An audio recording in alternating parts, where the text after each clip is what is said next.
Hi, welcome to Health Bunker. I hope we find you all in good health. Today, I'm at our Halifax clinic having an Ozone 10 pass. The procedure is being carried out by Aaron Carnahan. Aaron is a practitioner nurse and clinical manager here at Health Bunker. He's been a nurse for over 25 years, working in many different and difficult NHS environments. In the video, we have a candid chat about all things ozone. I'm going to be doing a more in-depth video about ozone 10 pass therapy, discussing more specific things in the future, as well as videos showing all the other treatments we offer. Here I am being cannulated. The procedure normally takes about 45 minutes, but we've shortened this by only taking 150 ml of blood a pass from me in the interests of time. If you want to contact us, I'll put the details in the description box. Right, John, so with cannulation, yeah, that's no problem. That's a pretty straightforward procedure, particularly when people have good veins. They're also when you're warm. Did I mention being well hydrated? Yeah, you need to be enough, yeah. Hydration is key, and we generally supply people with water here. If not, bottles of water, ozonated water, don't we? If not, during treatments.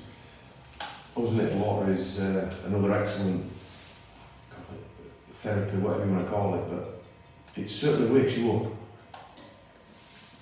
up. And again, we talked about this a minute ago. You devised a system where we don't use a butterfly cannulation. No. Can you explain why and the benefits of this type of cannulation? Yeah, there's a big reason, and one of which is freedom of movement, because two things can happen. When we pierce a vein, we want to make sure that the arm is very, very, very still when we're introducing the cannula, but with a butterfly needle, because it's a metal prong that's basically staying in you, you can't move your arm, you need to be dead, dead still. Any kind of slight accidental movement, twisting of your arm, we can demonstrate using your arm there. Yeah. If we twist our arms, the bicep is made for supination, so bend your arm slightly, and see we have a movement of the bicep here. Often what happens is people's hands, they start off very, very calm, very nice, exactly where I want them to be. After a while, their hand moves. If we had a butterfly needle in there, it would likely pierce the other side of the vein, and then we'd have problems. We couldn't continue with the treatment. We'd have to find another hole.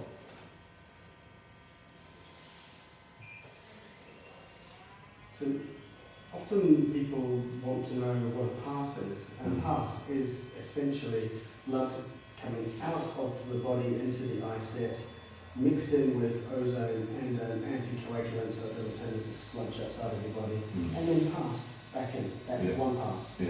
And people can have between 1 pass and 10 passes. It just depends on what it is they're coming in for. Yeah, and the individual as well, isn't it? It's quite an individual thing, really. We have people that just come in for a 2-pass because they get a good therapeutic treatment and response from that, as much as somebody having a 10-pass. Yeah, I mean, it's painless. I ain't feeling anything now. No. The blood's going back in. There's no pressure. I'm not feeling anything. And that's again the way you cannulate, or the way all of you guys cannulate, by doing the flush. That also sets up the fact that it's cannulated properly, correctly. It does. It does. It's very important because when we're using a cannula, when we introduce it through the skin and into the vein, you get a small flashback. That's just a little bit of blood that comes back out into the cannula just to say, yeah, we're in the vein. A blossom, as you call it. A little blossom, yeah, I'm too enjoy it. But that's not the whole story, because it doesn't mean that you haven't gone all the way through, or something unfortunate's happened where it won't work. So we always give it a flush with normal saline, and that feels a little bit cool, and that's fine, because it is. And when Don was talking about now not feeling anything throughout this procedure, there isn't anything to feel, because the blood is at body temperature. It doesn't stay out of the body long enough for it to cool. The room that we're using is nice and warm. Just give your hand an occasional squeeze.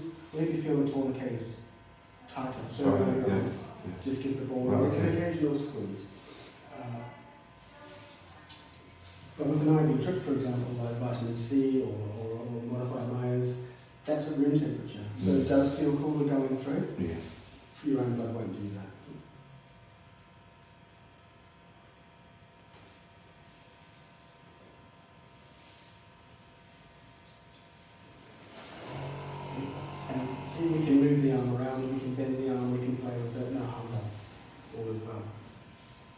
asking Dom to be giving this ball a squeeze during the process where the blood is being taken out of the body. There's very, very little pressure in a vein, hardly any. Right. Cut a vein accidentally, and it will just trickle, sort of like an artery where there's a lot of pressure. So it requires the muscles around the vein to squeeze, to basically milk it back up. Right, yeah.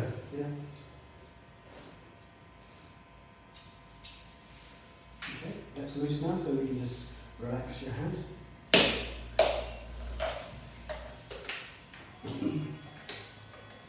The mic can pick up that high-pitched whirring sound. That's converting the medical-grade oxygen in the machine to ozone, which is being taken through here, mixing with the blood. You can see it starting to fog up a little bit, fog doesn't it? up a little bit. Yeah. It does do that, yeah. It does.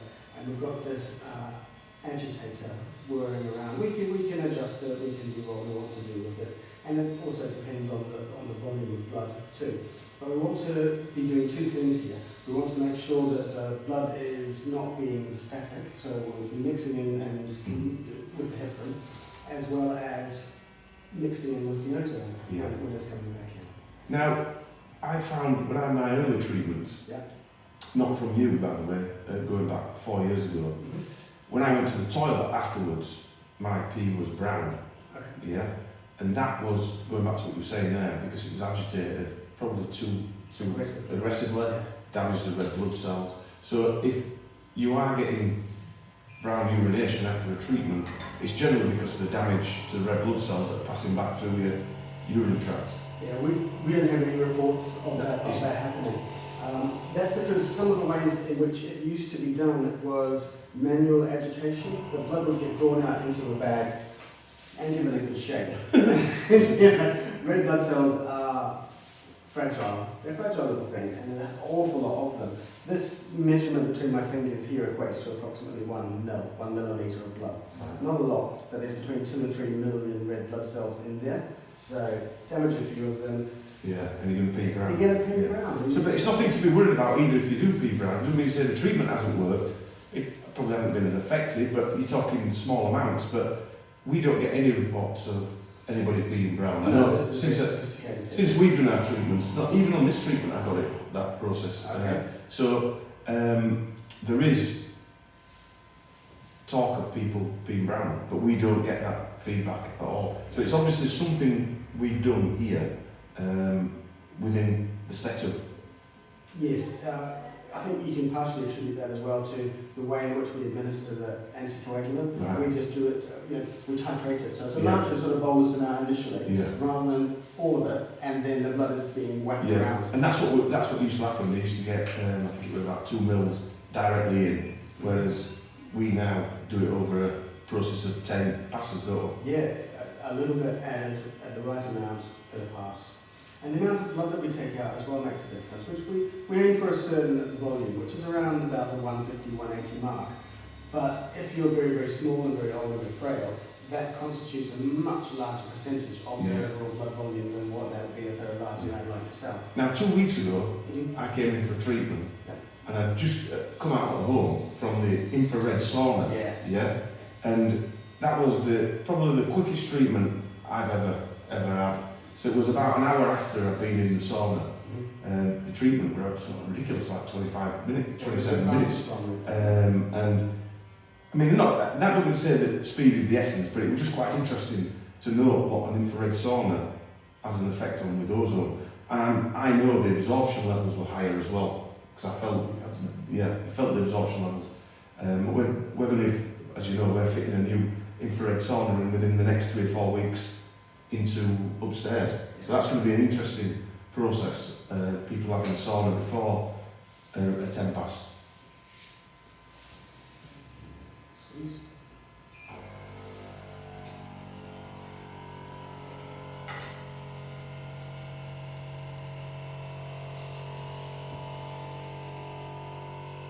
I mean, we've got to be very careful what we say on YouTube about the therapy and the effects it has. Person with Lyme disease, neurologically, I forgot where we were going at times in the car. I forgot I sat in the car, I thought, right, well, how do I start? It took me 2 minutes to, this was going back 5 years ago. Anxiety, I had bad anxiety, all these things. And I was talking to someone who's a pharmacist, and he was saying that this therapy got rid of anxiety. And I said, well, I can only equate it to my own personal experience, that when I started this, treatment after treatment, my anxieties went. And it's one of the overall feedbacks we get is the balance, the calming down of the central nervous system. We hear that a lot, don't we? Yeah, we do. Yeah, I experience that myself as well. Not for an anxiety or depression or anything. Yeah. I just find that when I have a treatment, I feel much calmer afterwards. I sleep better. I've got more energy. It's like a paradoxical thing where you calm and cool up, more energized at the same time. It's not like making 4 cans of Red Bull. It's a different type of feeling of energy, isn't it? Yeah. A caffeine buzz is different because you feel a bit edgy. Yes. This, you don't get that type of feeling with it. In fact, I would say I'll use the word spiritual, but more that you it brings you more in touch, more rebalances you naturally. That's what it feels like. And that's a good way to describe ozone and how it works. It kind of almost like sets you back to factory settings. Reboots you. Reboot. Yeah. Yeah, nice. Yeah. And that is the overall, for me anyway, experience, as well as all the symptoms of what I had slowly but surely disappearing. And I'm not just saying it was ozone, because diet's important,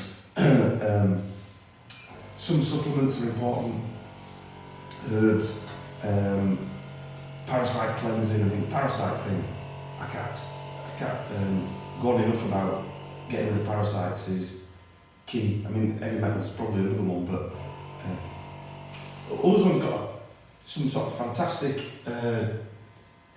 seems to have fantastic properties where it's an oxidant, you can't breathe it in. There's no doubt about that, so you don't breathe it in. But as soon as it enters the blood, or the colon, or into water, or oil, it turns into an antioxidant. And there's a lot of talk about having vitamin C Or glutathione. or glutathione, and you shouldn't do it after you've had a TEMPAS. But where I border on the other side of that I think now. that's old school thinking, based on the thought that, right, the definition of ozone is it's an oxidative gas. Therefore, if you add an antioxidant to it, I'm cancelling them both out. But you're not. No. You're absolutely not. No. Because we know that ozone is such an unstable molecule. I mean, a nice way of explaining ozone is, what is ozone? It is 3 oxygen molecules together. But oxygen really likes to live in a couple. You know, it's a couple that's been around forever and ever. So you add a third, Destabilises it, yeah. destabilises it, and the relationship turns a bit sour. Yeah.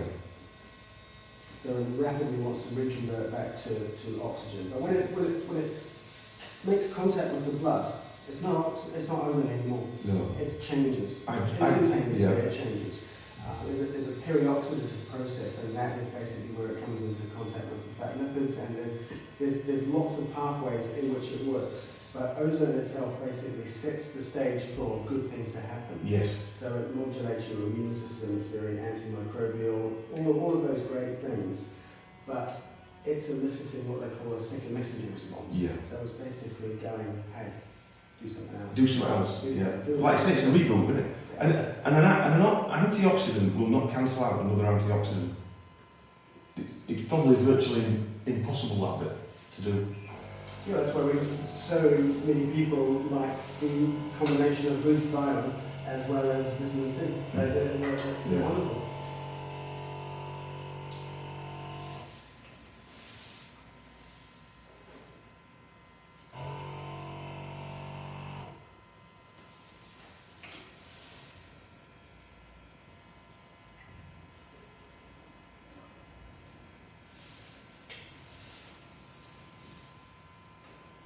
There's a fair few things that we do know about ozone and how it works. And they're based on studies which have looked at what's happening in the body with ozone. And initially, when I first started looking working at Ozone up soon after that year, and there wasn't a great deal of information that you could really tap into. There's a lot more information now, and people should really be encouraged to read that kind of stuff. Yeah, and it's always beneficial to do your own research, because Absolutely. this is obviously outside the normal sphere of health, if you like. You know, people aren't going to tell you this. Sadly, if you go to doctors, not going to tell you this. NHS stuff, isn't Yeah, it? yeah. And it must be pretty odd for you guys being NHS. I mean, how long have you been? Oh, A nurse? 26, 7 years, something like that. 26 years. You're a practitioner nurse. You're a highly qualified individual. Worked in a lot of different sectors in the NHS, and yet you can see how both sides work. You know, this is complementary. It can work alongside. I mean, we're using heparin. Heparin is a prescription. So you sometimes you've got to, you're supposed to put throwing the baby out with the bathwater and say everything's bad, you know, because it's not true.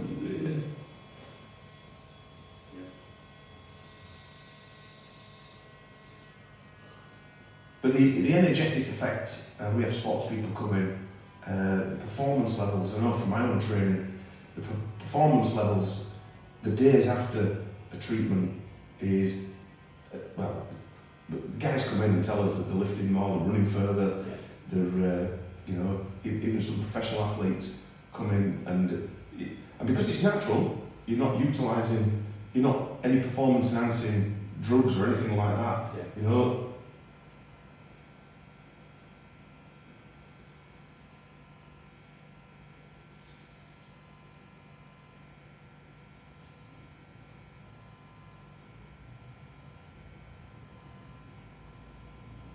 So it does have a massive performance boosting capacity. It really does. Whether you're an endurance athlete, whether you're a strength athlete. And one of the ways in which that works is that we have small proteins in our blood, and they're called hemoglobin, and its job is to basically ferry oxygen around the body to wherever it is that's needed, because without oxygen you're going to be dead.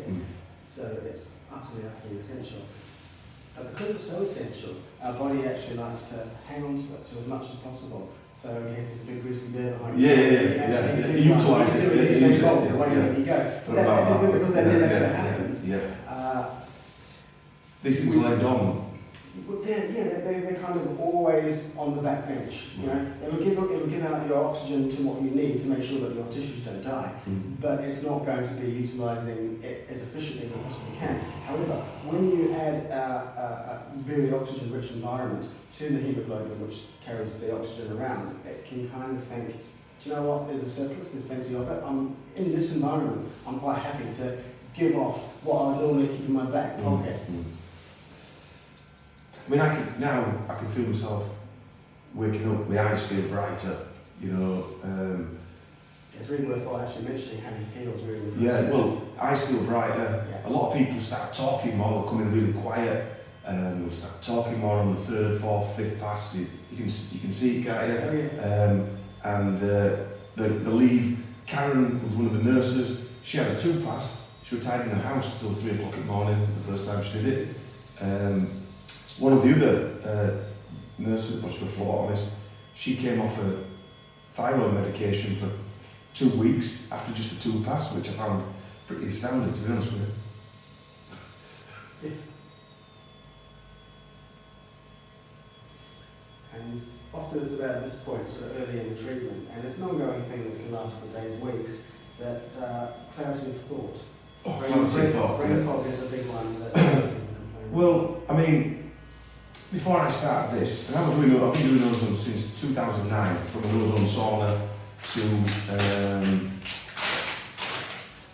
ozone water and ozone insufflations, where not the type of insufflations we do, but the ones where you fill a bag up, which it's good to be able to do that at home, but you obviously need bigger amounts if you've got some sort of chronic issue.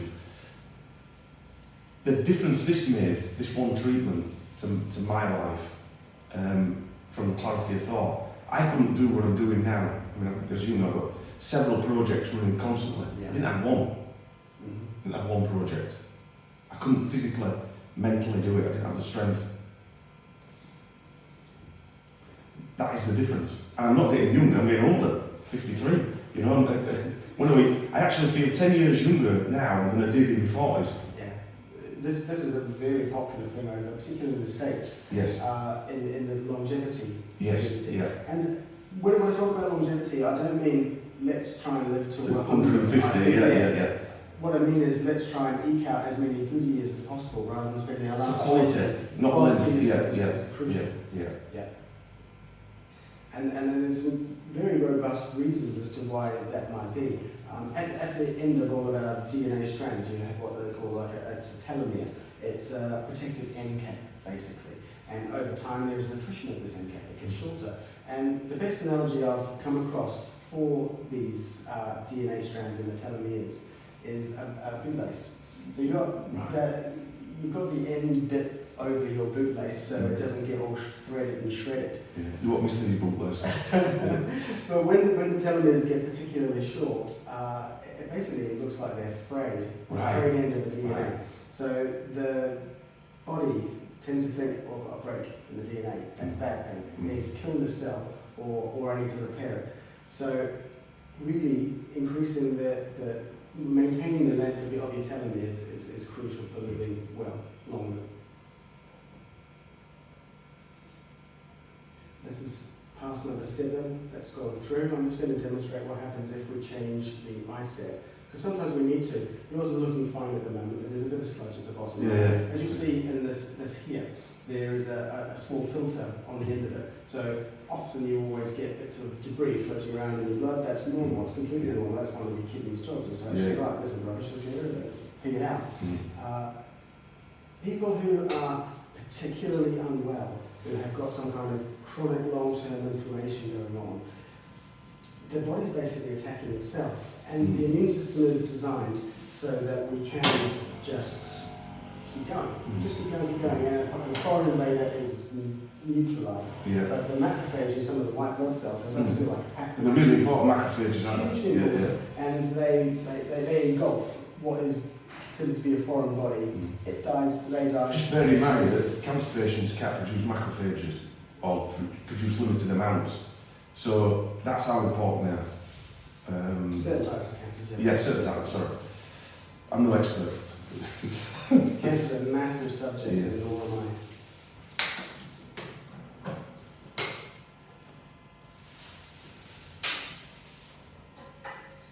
Okay, when we change the ISO, there's nothing to it really. It's more of a technical process.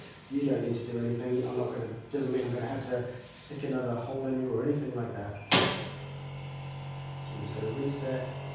So I mean, the filters are there for that reason. Yeah. It allows things to come in, not to go back, and which is what we want. So you're filtering up to nearly over 1.5 litres, 2 litres of blood in a session. I mean, you're gonna, if you just eat them, you're gonna have debris in your blood. If you're not digesting your food properly, whatever it is, you're gonna have debris in your blood. Yeah, that's just a normal part of day-to-day life. Some people have more than others because they don't live very clean or healthy lifestyles.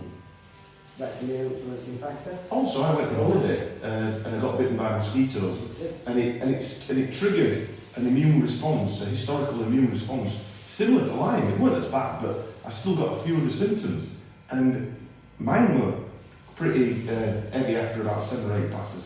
So you do go through periods as well where your blood's a bit thicker than it normally is.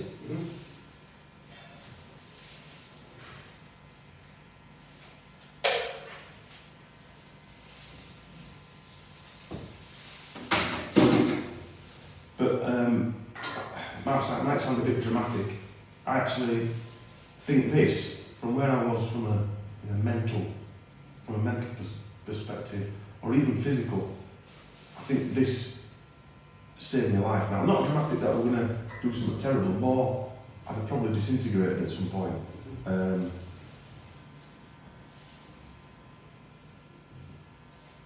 doesn't mean saying 100% now either, because when you've had a chronic condition for a long time, I mean, before we got diagnosed with Lyme disease, I'd had it from the early 2000s. I didn't get diagnosed until 2017. So the damage that whatever that thing will have caused for the best part of 15 years plus, the chances of rectifying and turning around every single thing as you're getting older is, you're not going to do it. But you hope that you can get rid of the big things. Mm-hmm. Yeah. Sometimes if you go through a period of being unwell, it's not until you get well again that you realise How you work. Yeah. Even for myself, I don't have any medical conditions that I'm aware of. If I have a 10-pass treatment, I do feel so much better. Yeah. I realise, oh, what was I drive home in the car. It's Yeah. a big dog drive Happier. from here, Yeah. and I'm not stiff. I'm not achy. I'm all right. And we do we do the treatments, you know, we don't just give treatments, we do the treatments. No one who would work here would ever be able to go past me. No, through the training, no. Without proper training. Experiencing it. it. Yeah. Right. Yeah. It is part of the training, you've got to experience it, because, you know, we don't sell this treatment, do we? People ask us for the treatment, we don't sell it, we don't advertise, we don't push it on anybody, we just do what we do. There are going to be some other videos as well where we'll do specific regions, like the knee injections and things like that, because we find we get a lot out of them. Not just from an illness point of view, again from a performance perspective. Shoulders and neck and things.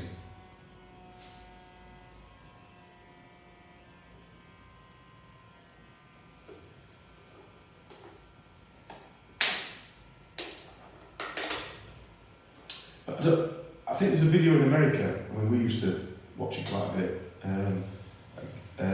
doing a 10 pass, but I don't think there's been one put out of a 10 pass in the UK, no. And really that's why we wanted to do this today, because we wanted to show what the process was for everybody, that it's not an intimidating thing, it's not a scary process. I know some people have got trepidations about needles and things like that, and I understand that, but we can move this system back. You don't see the blood and what have you if you don't want to. And so we've got a TV screen here, you can't see it, so it takes your mind off it if you need to be. But yeah, I think once you've had one, you're in. Yeah. And as Don mentioned before, apart from the initial cannulation, which is essentially just a scratch, if you had a blood test, the experience is exactly the same. It's a brief transient period of just a scratch, and then there is no more discomfort, none. As the blood is being drawn out, you feel nothing. As the blood is being pushed back in, you feel nothing. I literally feel nothing here. I can't feel anything. I just feel that on that tickling me out. That's about it. And tightness of the tourniquet, but that's not super tight. All I'm wanting to do is just occlude the veins a little bit.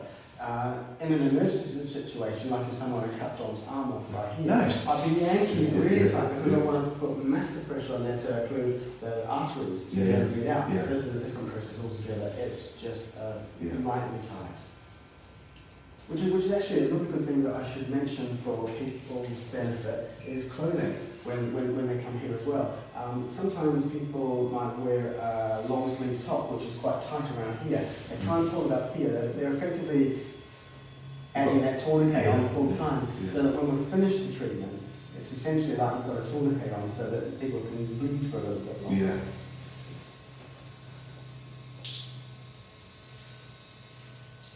The ideal, this setup here is another reason why it's ideal is because straight away after this you can do glutathione push, B12 push, you can do vitamin C, you know, Myers. It's just set up to do all of those.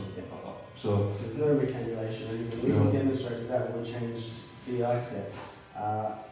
No new holes, no discomfort, no disturb in this area.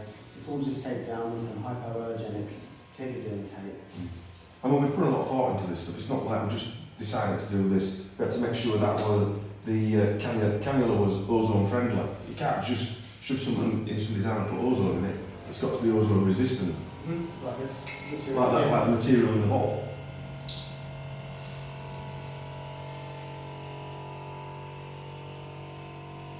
One thing I want to mention as well is we have been doing more passes as well. A lot of experimentation in Europe over the last several years that Dr. Hogney was doing with 20 pass therapies.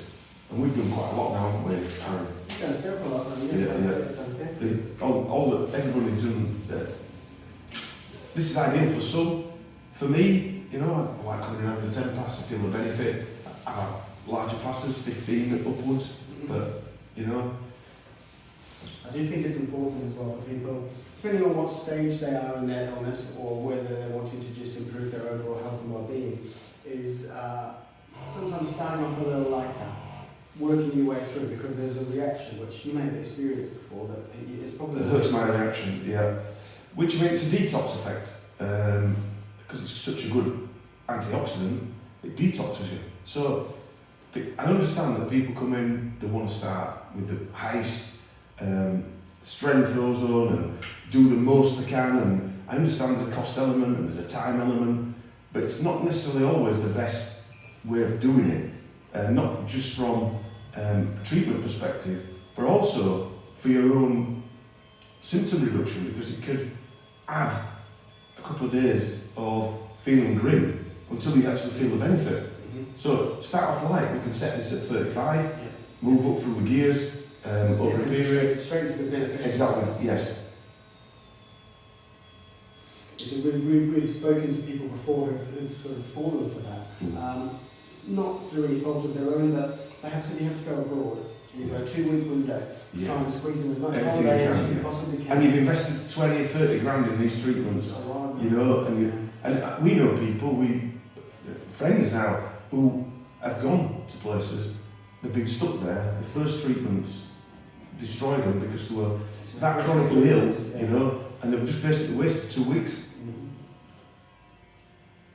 And I'm not knocking those clinics, they're fantastic, they do a fantastic job, but for certain people it doesn't work as well because they can't handle. If somebody comes here and they can only handle a 2 pass, then you just have a 2 pass. Even if they're booked in for a 10 pass, just have a 2. Then come back. This is one of the safety mechanisms of the technology that we're using here. This green lit machine is a air trap, so if air is going through, it senses it, closes its teeth. And we've got this as well, and I've got the 2 of these. Yeah. You're in very safe hands. But the procedure that's been around for 100 years. It's just been tweaked, modified, improved. It's evolved. Yeah. So this which is a pretty seamless machine, isn't it? And as you've just seen, I mean, how long have we been going? 35 minutes, 40 minutes, something like that. And we're all done. We've had a change of bottle, so that hasn't interrupted us at all, and it's taken us 35 minutes.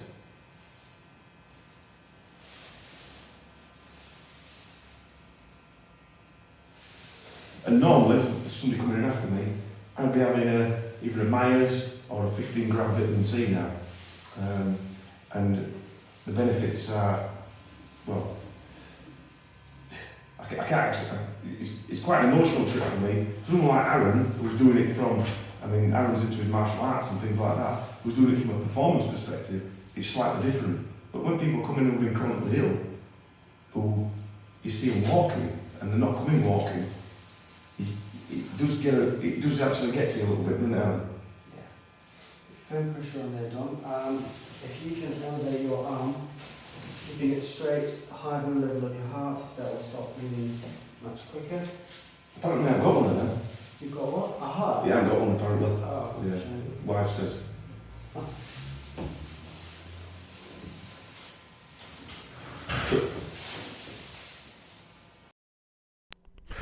Hi, I hope you enjoyed that video. I just wanted to show there in that video really how the procedure works, how painless it is, how easy it is to actually sit and have the procedure. You don't feel anything coming in or out. So if you want any more information, as I say, I put the links in the description. You can email us at info@healthbunker.co.uk if you want one of the nurses to give you a call back, or if you want to call, it's 01422 329 016. We're open Tuesday to Saturday, 9 till 5.